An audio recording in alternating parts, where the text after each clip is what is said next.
Welcome back to King 5. We have some sad news tonight about the southern resident killer whales. The Center for Whale Research has determined that 3 of the whales have died. And that means the total population is now down to just 73. King 5 environmental reporter Alison Morrow spoke with Ken Balcomb, the research center's founder. How did you make the determination that we've now gone from 76 to 73 of these orcas? We make this determination by going out and photographing everybody in the pod, in the groups. And we do it redundantly many times, and our colleagues in Canada do likewise. And then we just see who's missing. And if they're missing from a family that they should be in, then we write them off as deceased. Each whale counts. But more importantly, each female whale and each baby counts, and that's the future production of these animals. In these 3 that died, we have a reproductive female, J17. She's just in the end of her reproductive years, so it's possible she'd have 1 more.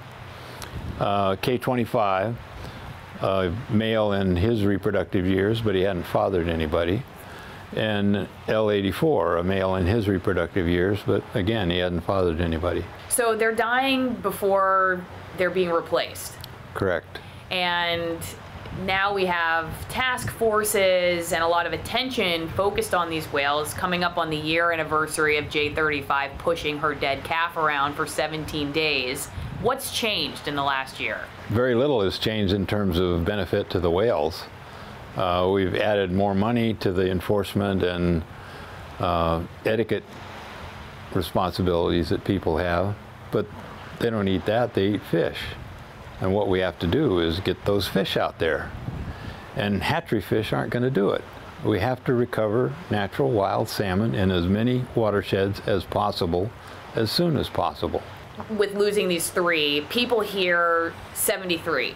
We got 73 southern resident orcas, and that may sound like a lot to some people. Right. But even at 73, you say that's kind of an overinflated number when you're talking about the future of the species. Why is that? Well, it's basically a meaningless number because total number of individuals means nothing. It's the total number of reproductive animals that you have and their success at reproduction.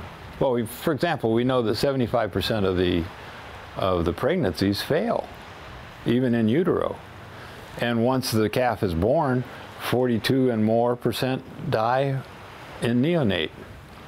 So that's a tragic survival record for an icon species. Last year I said now's the time to act. Now we're past the time to act. So do we just do nothing? Or do we just cross our fingers and act anyway because it's going to save the salmon, save the forests? You know, it's all connected. It's connected, and that was your indicator, the top predator. And you're going to let them go?